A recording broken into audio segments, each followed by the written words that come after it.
Good afternoon, ladies and gentlemen, and welcome back to the Igniting Dreams Within podcast. I am your host, Ebenezer Mabulo, and this afternoon I am in Polokwane chilling with Tokelo. Tokelo, good afternoon.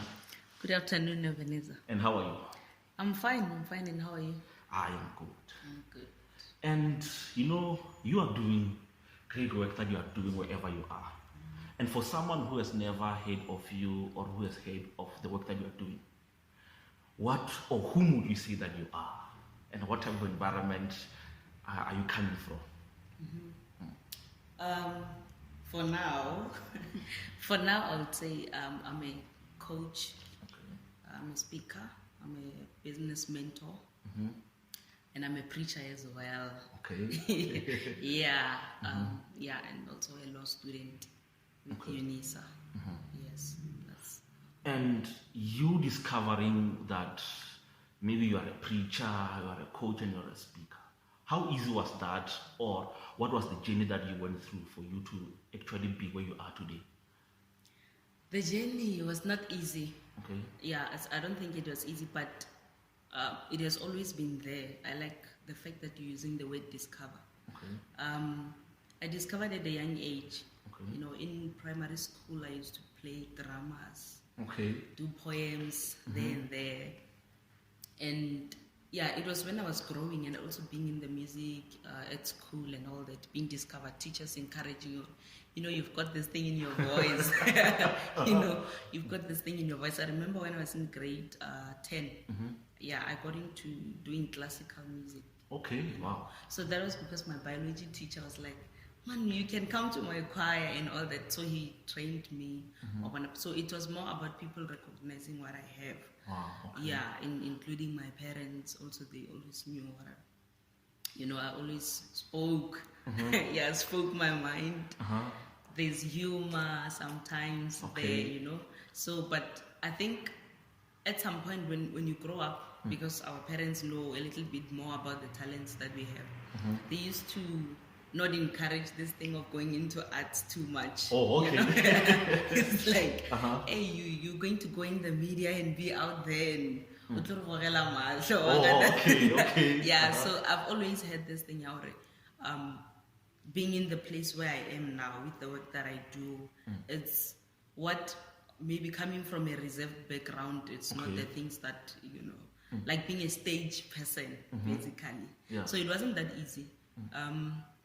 Even going to university, I always didn't really discover that I should have maybe started with the courses that dealt with what I am doing right now. So you end up studying, I did some engineering before even doing law, coming to law, okay, let's deal with language and speaking and all that, until I discovered, no, actually, I should be a speaker. Oh, wow. Yes, so it has been a long journey. Yeah, so what was that moment for you, that breakthrough moment, when you discovered that as much as this has been happening, or this is what I've been taught at home, or even my culture, that is acceptable in my culture. Yeah.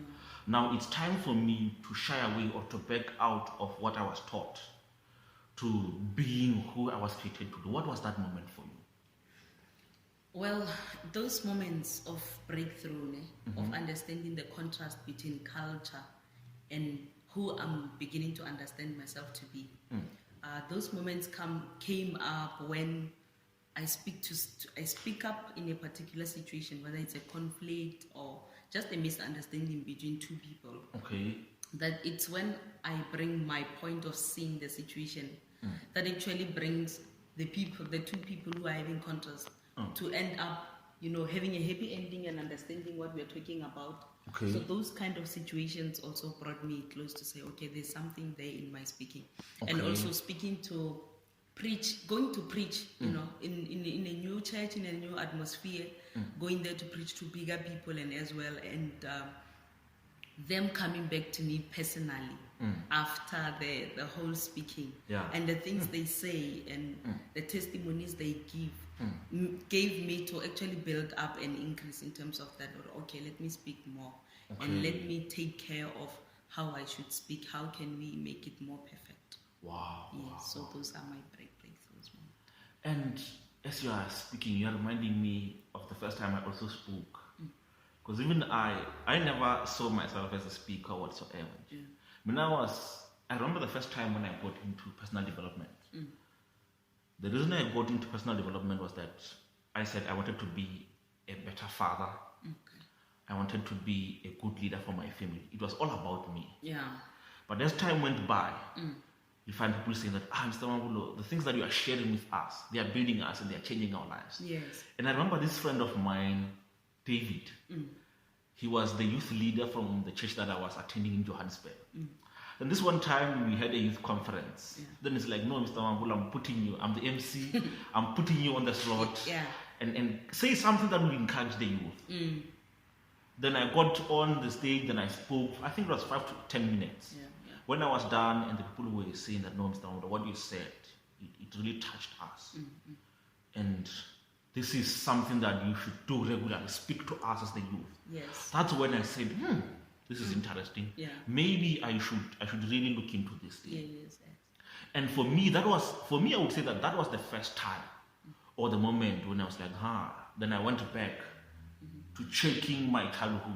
Yes. See that what were some of the moments like this that happened. Then I remember in high school when I was encouraging my friends when we were studying and all those things. Now for you, was it also like when that moment when you discovered that this is me, this is what I'm supposed to do? Did you also notice these things that have happened in your childhood that led you to becoming a speaker? Yes. Or it was just something divine that happened and you were ultimately led into the speaking? I think it still goes back to childhood. Okay. Yeah, it has always been about, when I was a child, I spoke, but there wasn't this being conscious of what the other people will say, the outside environment, Okay. I will always be that kid that will speak when visitors come in. Visitors are there, and because then shyness, you're not conscious of the external environment, right? Okay. So people can recognize, you speak, you're too funny and all that. But when I grow up, you start putting on a certain personality and a character of how you want to be seen. You're conscious. You're trying not to be a speaker too much, okay. Yeah, or a thinker of some sort, because even how people, you start minding the compliments that people give to you. Oh yeah. So all those depending and remembering what my mother said, don't be in the public eye. So when you compliment me, it's like you're making me to run away. Okay. Into some wanting not to be the speaker. Okay. But then because as a kid it was always there, it kicks you into those memories and you're like, but this is something that resonates with me so well.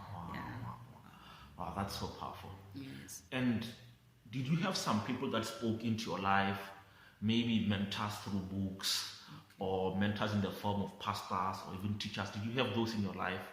And if you did, do you have an example that you might share with us of that specific mentor or that specific book that you read that ended up changing you or transforming you? Yes.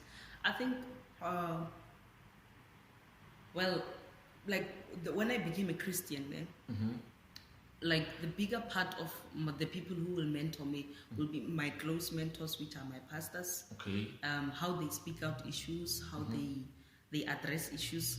Those were people that are mentoring me, Pastor Bongani and his wife Lindy. Okay.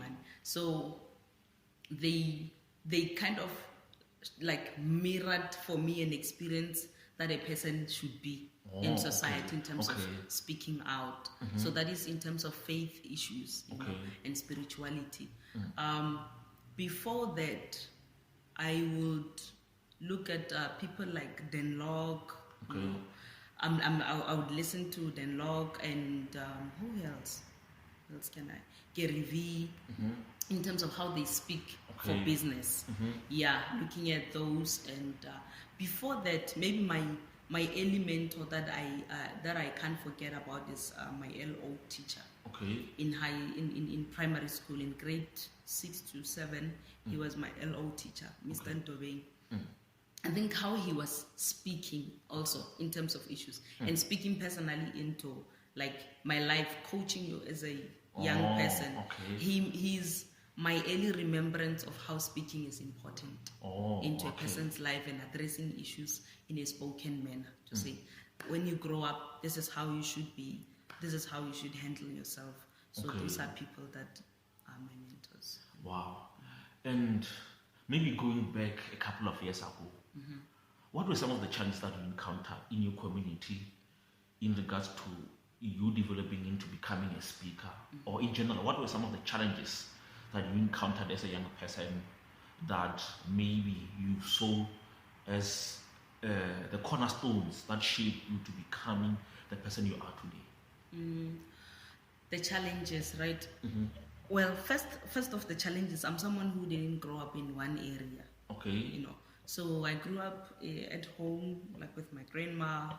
My mother was a teacher when I grew up, and she was staying a bit far from us. Okay. So you go into a different environment, right? You're going to school there, and you realize that this environment, you are recognized as someone who is coming into the environment, and that as well affect how you should speak up when things are happening. They laugh at you because you're speaking a little bit different, from them. maybe from them, and you go to you wait for transport, you go home.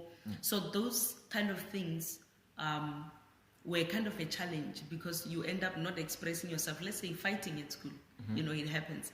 So you're fighting, but you know that your brother is not around or someone who's going to speak up for you. You know, so you end up being a challenge. Then you learn to just keep quiet because you are afraid that the environment, maybe you can beat someone, and then the transport is coming late. Then their brothers or sisters will come, you know, and deal with you. So even high school, the same thing. I attended about 2 high schools. Okay. So moving from Limpopo to Pretoria, when I came there, Kispitori, you know, people are speaking township language or English. When you speak English, it's better. When you speak Pedi, something, you know. So also speaking up also has to show up. Now you have to speak for yourself, or some younger people who have the same background as you come, and they're experiencing different issues. So you are faced with either, if you can't beat them, you join them, you know. So and I'm someone who likes to be in charge of what comes out of me. Okay. So I wouldn't join them. Okay. So I have to beat them. So having to come and have to beat them means I had to stand my ground. And if I love something, I love it. If I don't love it, I don't love it. But even how we behave, I'm someone who's sensitive to how we behave as people. You know. So I came out. I think I was one of the. Actually, I was the only senior person who's singing classical music. The other 2 people came from Pretoria, but I was the only one who's coming from outside. Wow. So, and I was the first person to win a trophy for classical music in grade 10 and 11.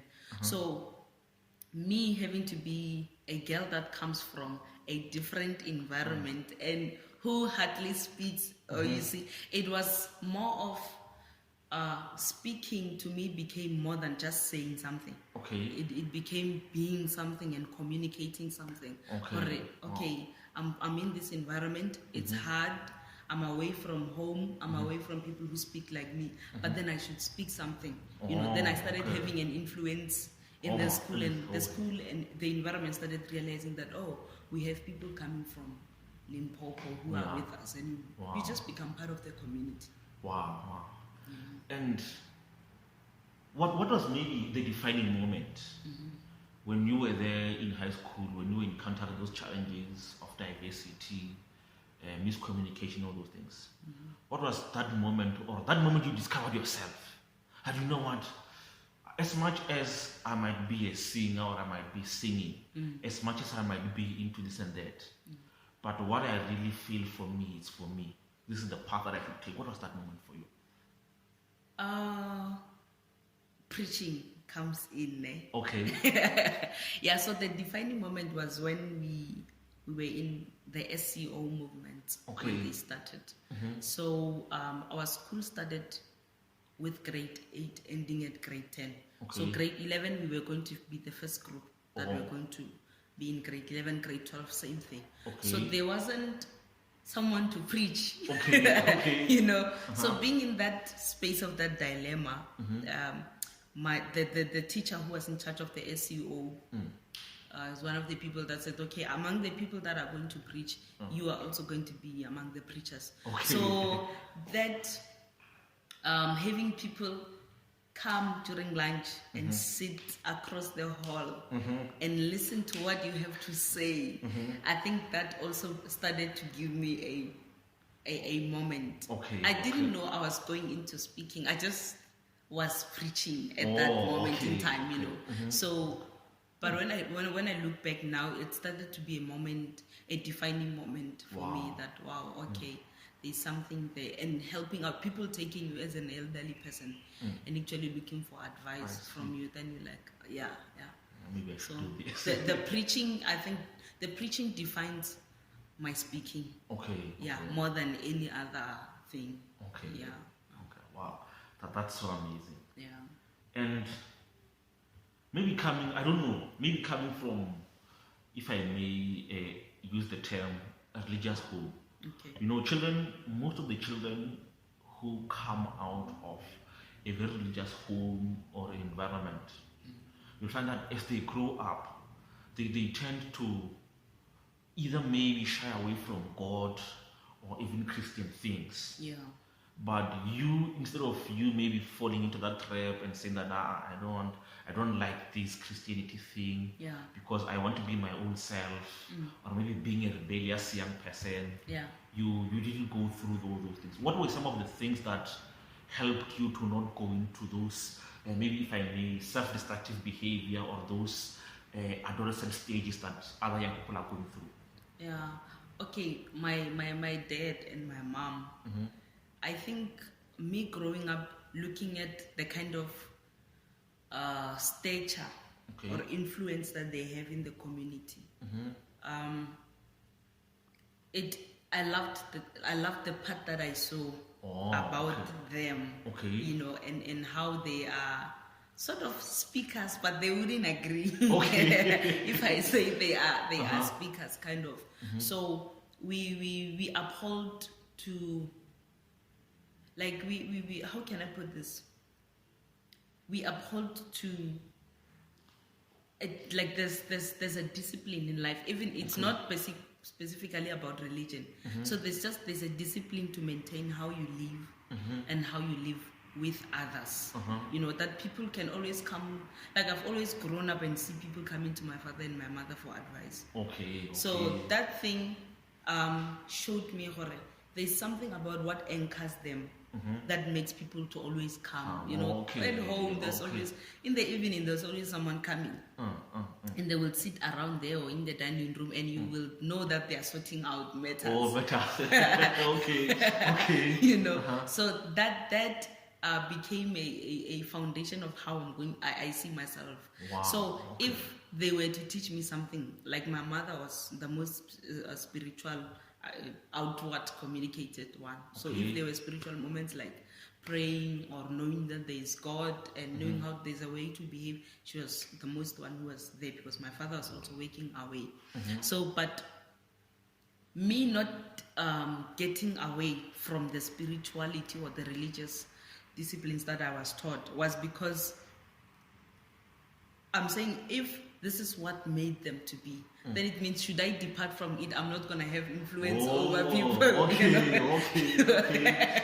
So it's now that I'm saying it out that I'm actually calculating that these were the thing that, you know what, it's not everyone in the community who lives like them. So that part of them were kind of like mentoring me. It becomes a mentoring pillar, that because people see you as someone who's grounded in terms of these matters, they come to you for that. So I also just, that every time I have to self-destruct, then I'm like, okay, if you do this, you know, So in other words, one would even say that you had a solid foundation and the right models that you looked up to. And that's something that's missing, because you find that maybe your parents or some of our parents or the ones in our communities, they will tell you, do this. Yeah. But you don't have a role model that you are looking up to say that, no, this is an example of a person who I aspire to be like. Yeah. And therefore, if I do or follow what it is that they are following, then I will become great. No, that's very powerful.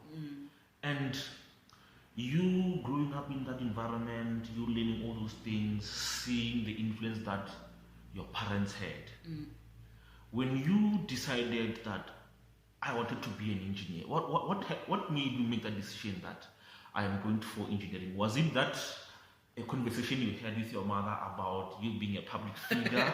Yeah. Or you were like me who said we are poor and we come from a very impoverished background, so let me attempt engineering, then I'll have money, then I'll be able to change my situation. What was that moment for you? I think, well, because I was away from home, so it was not easy. Okay. You know, being in high school in that environment of contrasts and all that. Okay. I went for engineering because my marks didn't allow me to choose any other courses. Oh, okay. You know? So I was like, okay, I passed with diploma. And funny enough, it was only 1 mark. I was only missing 1 mark to actually qualify for a baccalaureate. Okay. So since I couldn't choose any other degree that I wanted, I actually wanted to start BCom law. Okay. Yeah. So I was like, okay, now I can't do BCom law. I had to sit down. Which are the careers that have money? Oh, okay. You know, I had a conversation with some of my siblings also. So I was like, okay, engineering has money, you know. And yeah, I know a few people who are engineers, who are metallurgists and all that. So let me go into engineering. So going into engineering, I didn't even have any internal conversation. Okay. I just went on it because Bona, this is going to better my life. Yeah. So that was the reason, just for the sole reason of money. And we've got people who are saying that I also want to change careers. Maybe I'm a qualified engineer or a lawyer, whatever it is that they are. Yeah. And now they want to change. They are saying that no, this I got into because I also wanted money. But now I'm not happy, I'm not fulfilled. Yeah. What would you say to that type of a person who wants to make this decision, or what advice would you give that type of a person? The advice that I will give them is self is a very important compass in terms of life. So people change careers, which I always also want, had a tendency of doing. You make a career decision without contact with yourself. Okay. So you choose another career because it's better than this one. Not knowing that there are better careers that are not good for the self that you are. So it's better to learn ways to that point to self. Discover yourself. Like, who am I? What are the things that I like? What are my weaknesses? What are my strengths? If you can put down those things in terms of self-reflection, you can at the end of the day come and look for a career that resonates with the things that you know about yourself in terms of what do I enjoy, what do I love doing, what am I passionate about, what are people saying I am passionate about. Take those things and make a career decision. So if you want to make a career decision, it's better to first discover why is your self being uncomfortable with the current career in the first place. Then take those uncomfortabilities and find a career that is more comfortable with those expressions. And you are reminding me of the exact process that I used. Because for me, when I went to university, actually I knew before I went to university that I'm not going to be an engineer. I remember I was in the library and I took the engineering books, then I checked it, I studied just like, no, this never. But, you've got 3 options when you're applying. And you apply for those options. And as much as you are thinking about who you want to become, always at the back of my mind was the situation at home. We don't have money for certain things. There were moments where we wanted to play PlayStations, but we didn't afford a PlayStation. So you wanted the better life. And coming from a rural area, we are only hearing of engineering as the way out. And so ultimately, I think it was January when I was supposed to go to vets and register. I was like, okay, I'm registering for engineering. Then we'll see what happens. But one important thing that happened to me was that as I was there, I started asking myself very, very serious life questions. Questions like, why am I here? Yeah. And who am I? I wanted to know, am I really in an area where I would say that this is my purpose? Am I bringing the very best out of me in this career? Or am I simply here for the man? Yeah. Am I going to lead a life that I would be proud of, even if after 5 years I would die? Or would I be filled with regret, saying that I wish I had pursued the career that I wanted to pursue? Yeah. Then I remember going to my father we spoke on the phone. I said, no, I'm not going to continue with engineering. I'm going to drop out because I realized that this is not me. This is not what I want to do for my life. And he said to me, don't deregister. Hang in there and see what's going to happen. Yeah. And for that, it was the first time where I failed in life, but it also shaped me and my perspective around failure. Yes. Because now when I'm doing things and I'm failing, had my father allowed me to drop out at that moment, I wouldn't have given my best to a point where I failed, that now I would see failure as something that if I had given my very best, then I'm taking my defeat with honor. Yeah. Unlike me failing and then blaming someone else, saying that no, you allowed me. Yeah. So do you also have those moments where you pursuing this career of yours, or you going testing into different careers and testing different talents? Do you have some of those moments where you know that, you know what, had it not been for this mistake, or had it not been for this stupid thing, if I may, that I did that led me to failing, I wouldn't be the person I have? Do you have those moments? Yeah, I think the same thing around the engineering that I was doing. Like when I was, obviously, when you start telling people that, you know what, I'm uncomfortable with what I'm studying or what, the first reaction to people, they don't even go deep to what's making you to be in this situation, because also as a community, like you're mentioning, the issue of looking at your background, we all are in the mood to want to make things work, to want to make things better. So when you tell people that you want to stop this, they tell you, okay, no, push further, because remember, it's about home. You know, it's about, even if they don't have to tell you, but it's there in the back of your mind. But I kept doing mechanical, you know, then I failed maths hard, like you know, so I didn't decide to leave the course.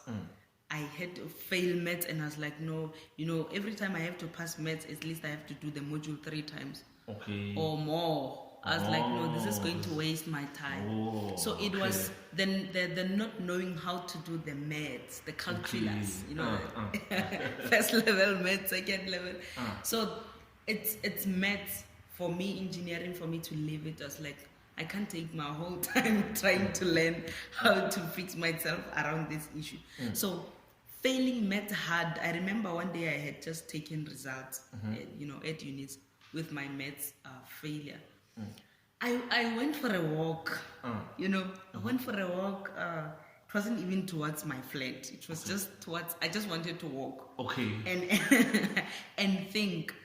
I had a conversation with myself then that I think I can't do this thing. And it's not because I'm failing to do it. It's because somewhere deep inside I'm not wired you know, to understand it. But however, I knew that I could learn how to do maths. You know, I could learn and excel. But the issue would be, what will it take me to learn maths and come and be excellent in it? Am I willing to pay the cost of the pain to come and learn it? So I was like, and because in the course of the thing, you're going to lose yourself. Your parents are going to be paying money. You're not in a bursary or something. So I don't want to spend my parents' cash, at least on perfecting this area of my life. Let me say what I have best now and take their cash and direct it there. And then later on, when life is big, maybe I can go and learn maths by myself. So failing maths was an indicator. It was the failure that I loved. If I could have passed maths, I could have not left engineering, and maybe probably I could have not went into speaking. So my maths failure was my direction to there. Yeah, and this maybe, let me call them gifts of purpose. Because even me, had it not been for the fact that I kept on having internal conflict with myself. Also, when I was supposed to be studying engineering, I was studying psychology, trying to understand the human mind. Had I passed or became a successful engineer, I probably wouldn't be the person that I am today. Because by then I'll be chasing big engineering contracts there, and I would have missed my purpose because I would have been so concerned with me, maybe not disappointing my parents or me disappointing the community, that yes, in that pursuit to not disappoint other people, I would have disappointed myself. Exactly. And maybe I would have even gotten to a point where I couldn't even live with myself. Because I would have lived a life filled with regrets.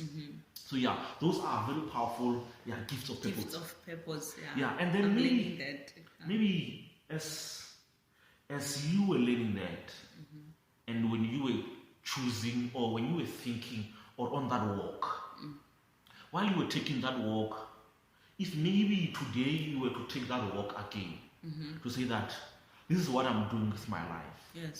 Let me take this walk again. What are some of the tips that you would give a young person who's saying that I also want to take this journey to introspect myself? What are some of the things they should look into, that they should really consider? Or what are some of also the red flags that they should also consider to say that if these are happening or this you are feeling, don't do this? I think taking the journey again, it will be like there's a thing called purpose, and I don't know, sooner than later it will question you purpose as a young person. So what is the purpose that I'm talking about, the who am I thing?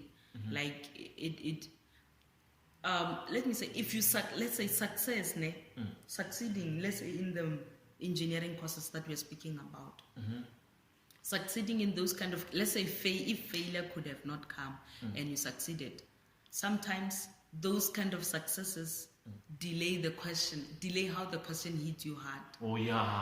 So the moment you keep surviving certain situations, you delay your meeting with that question of who am I.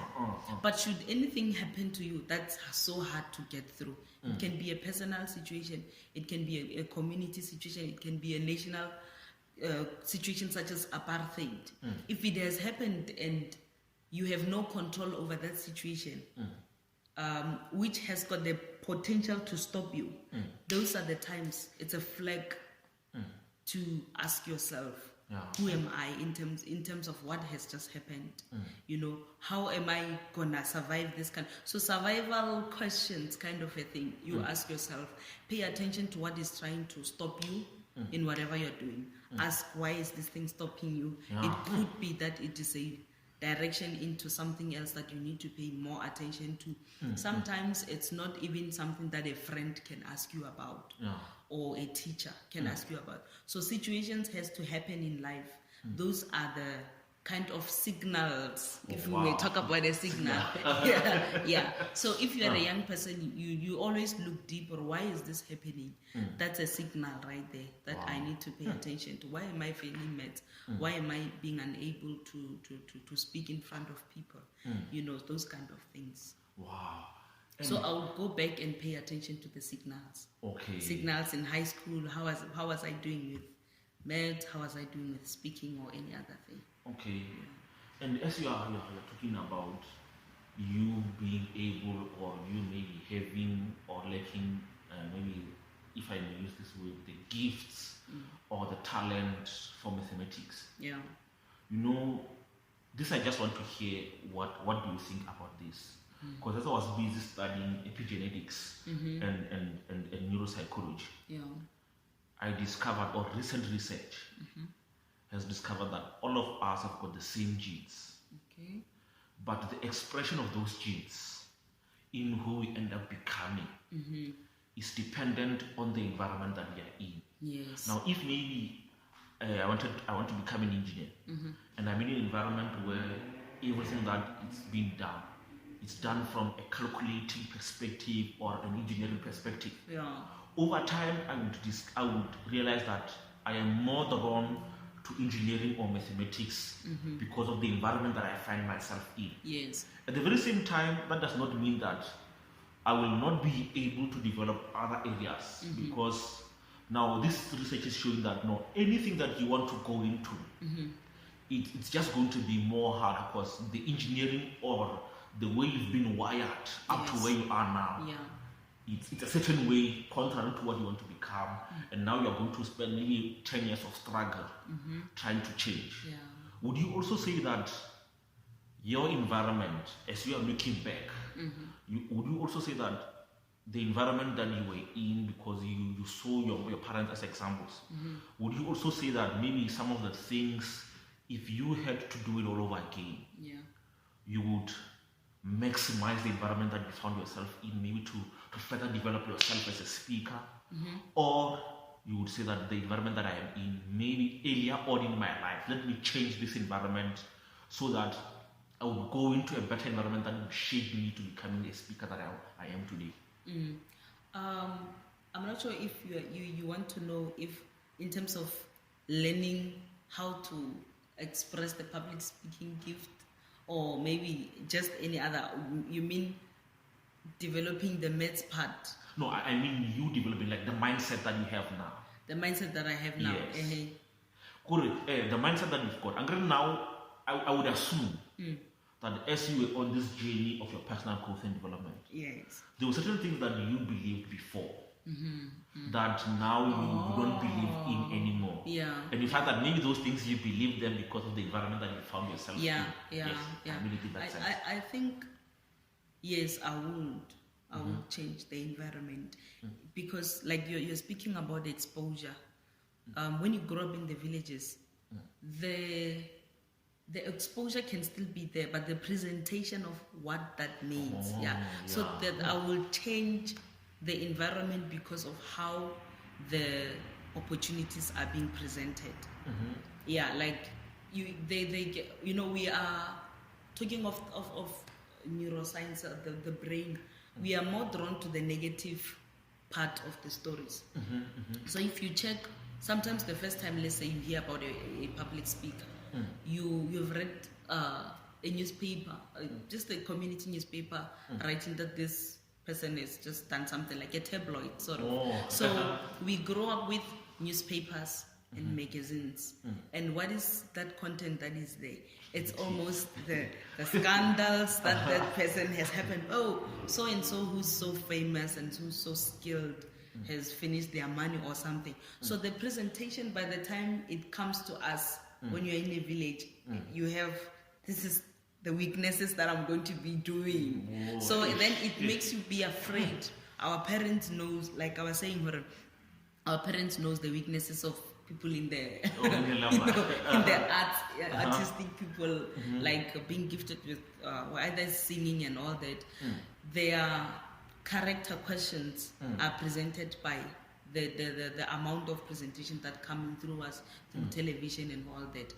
If I had a better or a choice to choose to grow in a different area where I am understanding that no, there's other people who are actually speakers who are not as it was presented, where I can defend my gift. So then I couldn't, you can't, because they know better, or at least also what the presentation they have about your skills is this negative. Like if you're going to become a poet, who's going to pay you? Who's going to hire you? They ask you those questions, and also they are asking themselves those questions. Or understand? And you also, you don't have answers. Or as a poet, you can actually be working in parliament and being the president's poet there. So it doesn't occur to you that those kind of things come because of the environment. And would you say that because of this change that you see that you would have done in your community, would you say it's part of the fuel that's fueling you or what has ignited the vision that you have for community development and seeing young people transforming their lives or having a better narrative? Would you say it's one of the catalysts of that? Yeah, I think community development does drive me so much. Even like the news that people read, the radio content, TV content, because looking at for humanity is a product of the amount of information that they consume. So I'm like, who is taking responsibility then for the distribution of that communication? Who is creating that information? So if I can't change the people, or if I really want to let's say development, no one is can't be developed.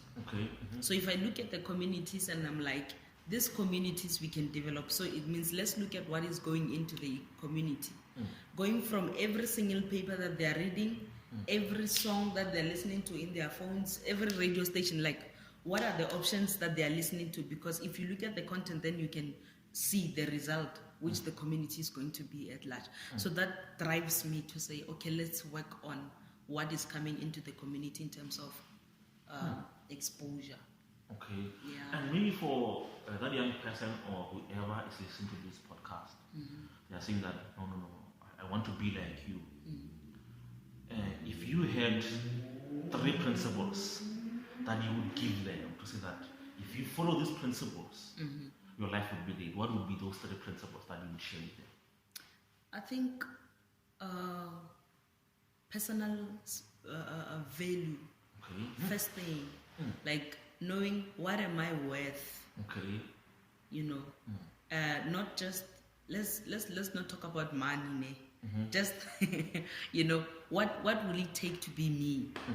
How much will it cost in terms of time, the experiences that I had, the failures that I have had, the natural gifts that you have. So if you work on that, that's the first principle that you can use as a young person. Can someone kick the ball like I kick? Can someone sing like I sing? That's the value that you have, that unique thing about yourself. That thing first, personal value. And then the second principle that I can say is you have to be vulnerable as a person.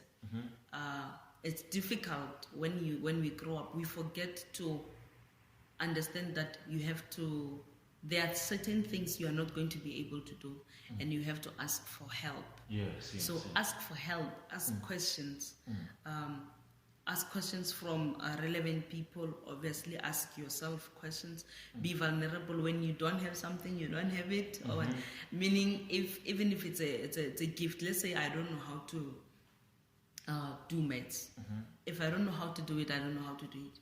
I should come to a space where I'm able to express it and not crying. There was some point where I was crying when I was saying it. But now I'm more comfortable with, this is what I'm not able to do. So if you know better, come and help me. So I'm comfortable with someone coming to help me with what I can't do. And the third one is just tell yourself that you have nothing to prove. You have nothing to prove. Because I think actually is one of the principles that one of my coaches that I love listening to, Lisa Nichols, normally says, you have nothing to prove. Like if you can just take yourself outside the pressure of proving. If you have money, you have nothing to prove. Just put that money. If you have, even if you're good at something, like if I'm good at speaking, I have nothing to prove. Even when I'm with people, I don't want to find myself proving that I can speak. Okay. So if those are the 3 principles that at least I govern myself with, just then I don't have anything to prove. And as you're talking about Lisa Nichols, I'm reminded of one interview she had. And in that interview, she speaks directly to what we are talking about, proving to other people. And she shares her journey of her losing weight. Saying that I was going to the gym, putting in the hours that I need to put, but I wasn't losing the weight. And people would see me on stage on fire, transforming people's lives. Yeah. But they didn't know that before I got on stage, there were tubes or machines that I had to get some power from or vitamins from. Yeah. And it got to a point where she said, I needed to come to the realization that I can't do this on my own. Yeah. There's no shame in me going for surgery so that I would be healthy, so that I would be able to go on stage without having the supplements, if there are supplements, or having this respiratory machine, trying to pump oxygen into my bloodstream and all those things.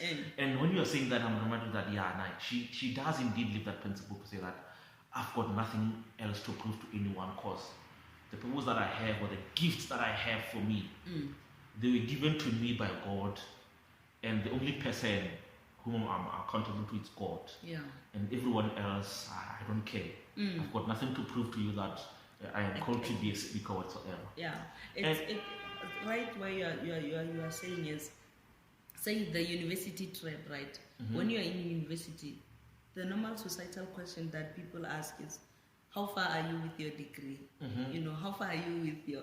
So that thing, it puts people in, because they have to prove that they are far, or they are about to... It's a trap, and it's just, it messes up people's lives. So, and some can rescue themselves a little bit earlier if you just take yourself out. There is a point where I got to understand that I don't have to push a course because I have to prove to the community that I'm doing well.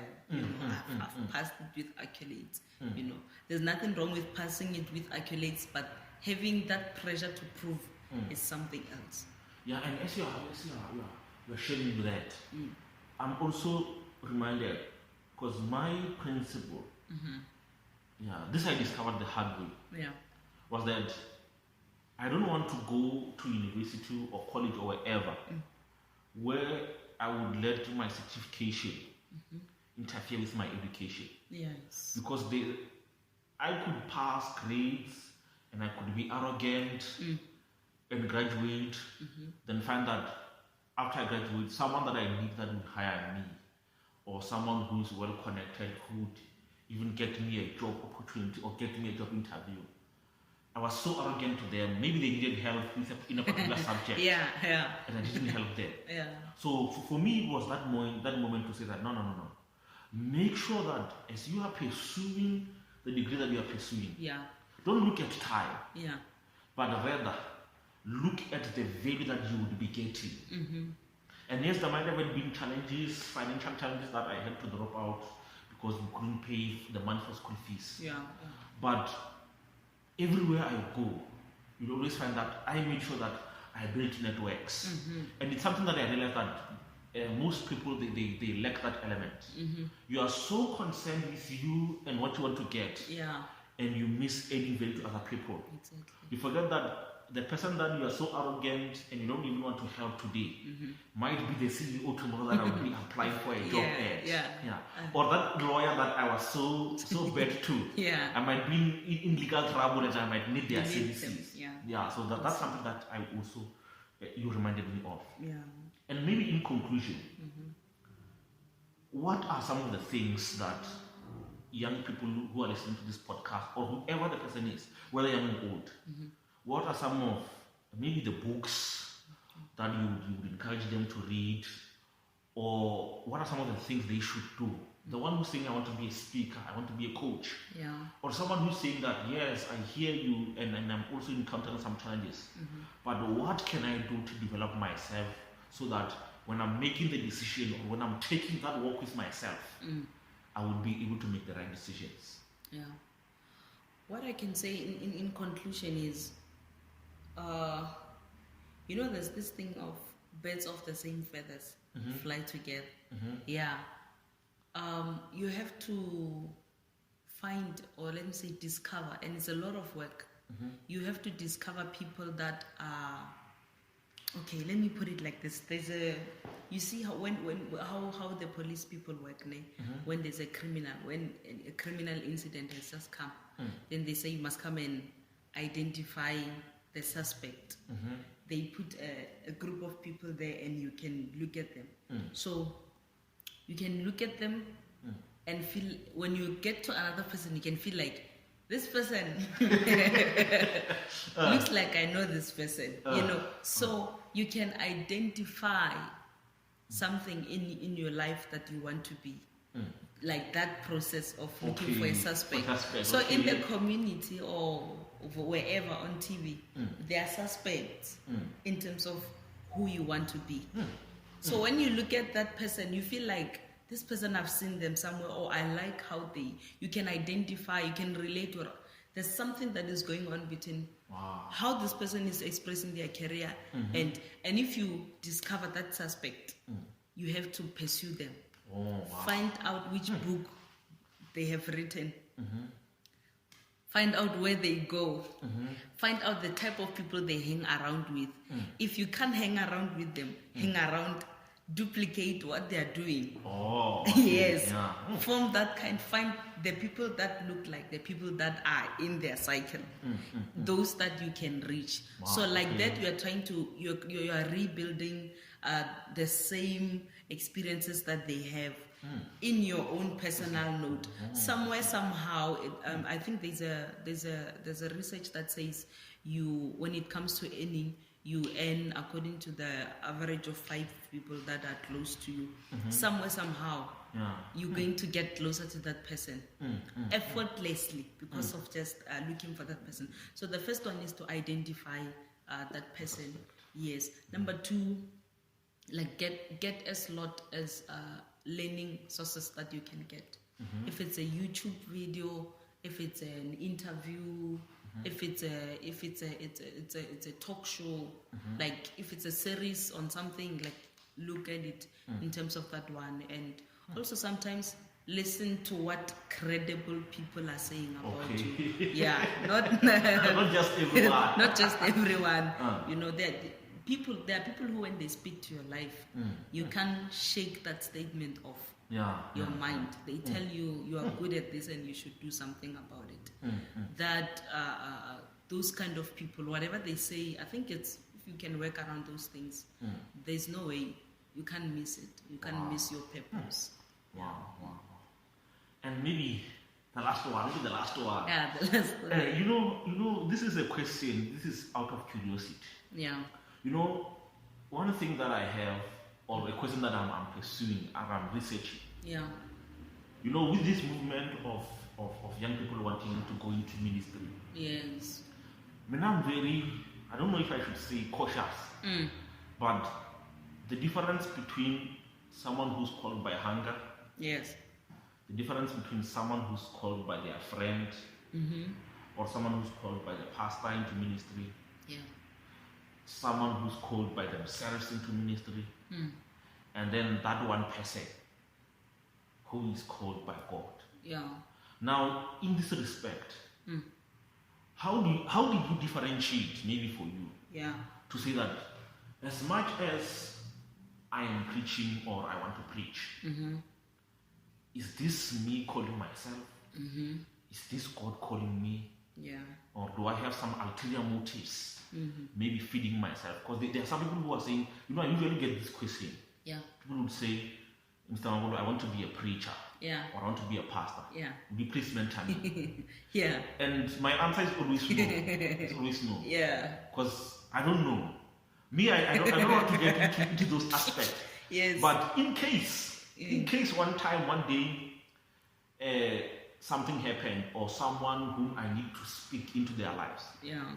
What are your inputs around that? There's around this year, I attended a prophetic school.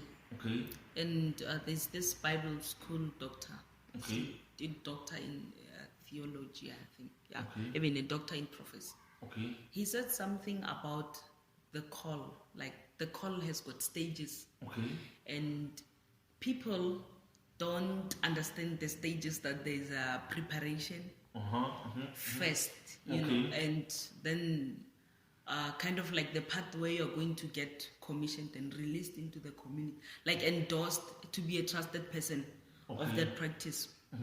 Dr. Comey, he gave this example that anything of a highest skill or of a sophistication if you want to practice it at the highest level, you must understand that the preparation process is long. Oh, yeah. And not only long, but hard. Okay. Yeah. You know, it's long and hard. So some people, you can tell even how they don't preview the preparation into becoming that thing, that they are not really understanding this thing. Yeah. Because I think even with as simple as public speaking, it's not about the fun of it. It's not about talking too much, you know, or it's not about having too much to say. It's painful. Yeah. You know, sometimes some issues are even hard to speak on. But because certain events, like we were talking about childhood, prepare you in terms of that when you're going to do it, for you to do it as a higher skill of sophistication, you would have made mistakes on the way, you would have been prepared, you would have been crucified, you know, you would have had wounds, and you would have at some point have to choose whether you're doing it for money or for purpose. Okay. So one day you will speak, maybe it is an event, they promise you money, then you go and speak and they don't pay you.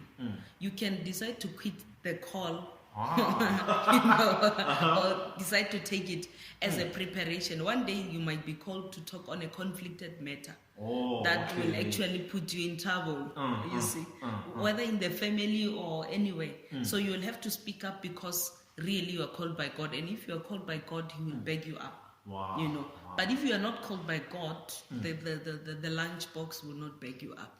So that is going to be a problem. So young people, in terms of that, going in ministry, I think normally the normal feeling should initially be that one of reverence. Like it's a profession we should revere.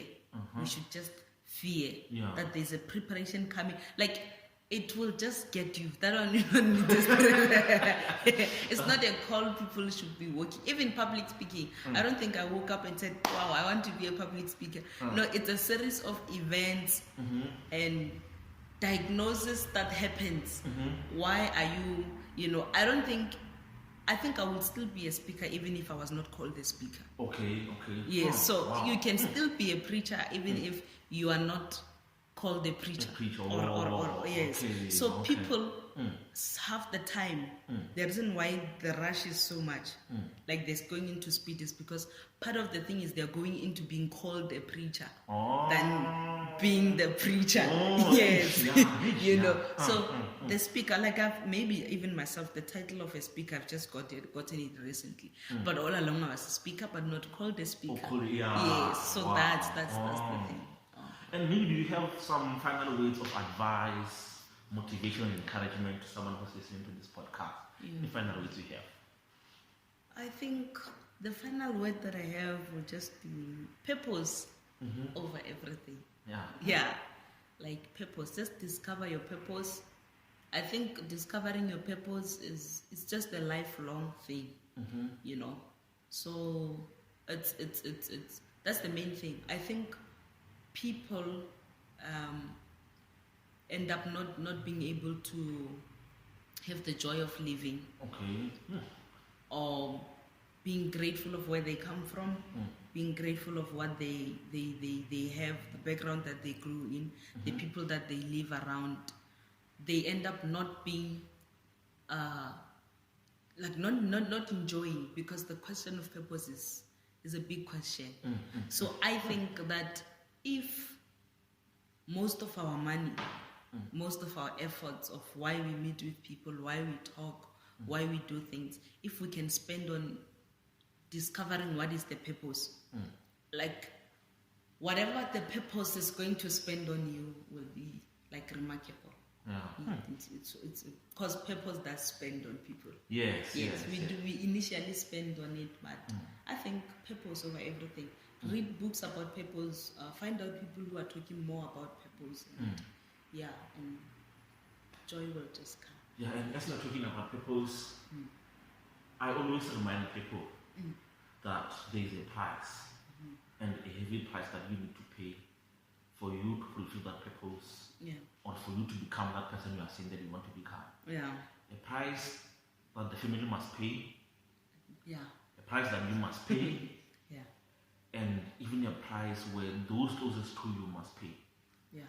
Now, if you find that whatever it is that you are saying that this is not my purpose, if you can't pay the price, or if the people closest to you can't pay the price with you, and you are not willing to pay the price alone, or the person that you are saying that you want to spend the rest of your life with, or your partner or your family, if they are not willing to pay the price with you, and you are not willing to go at it alone, it's going to be something else. It's going to be something, because there's a price. Yeah, a big price to pay. No, thank you for spending the time with me and sharing with the audience what is in your heart. And hopefully next time when I have you back, we talk about business and talk about how do we turn this purpose of ours into something that will help us live. You know? Thank you for being with me. We will be doing that. And ladies and gentlemen, this concludes our episode. See you next time.